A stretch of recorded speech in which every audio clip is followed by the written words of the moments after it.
Who said that?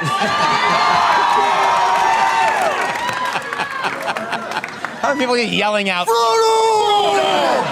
And they're not even saying it in a friendly way. Right. No. They might have It's been like a saying. compulsion. Yeah.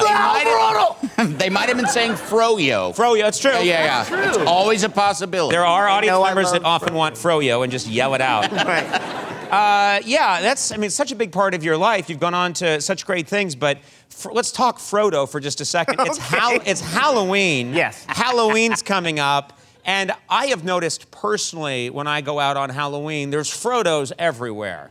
It's a very popular choice, and it is. almost seems like there's more Frodos since the movies, even after you stop making the movies, the Frodos just keep multiplying. They do. Yeah. There's a lot of Frodos. Yeah. I looked into it. We have, check this out. This is what we found online. There's big Frodos. There's baby Frodos. There's Asian Frodo. There's dog Frodo. There's sexy, I like sexy Frodo Oh, myself. sexy Frodo. Even got the hairy feet there. Yeah, I Right? know.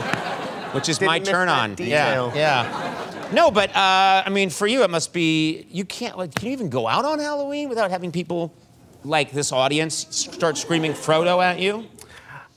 Yeah. I mean, I go out on Halloween. Yeah. But without people screaming Frodo at me. Yeah. Do you ever dress as Frodo just to go with it? I've never dressed as Frodo. No. No. Do you think I should? I think it would just be just go with it, you know? I have gone out on Halloween and I've had people tell me I'm doing a good Conan O'Brien.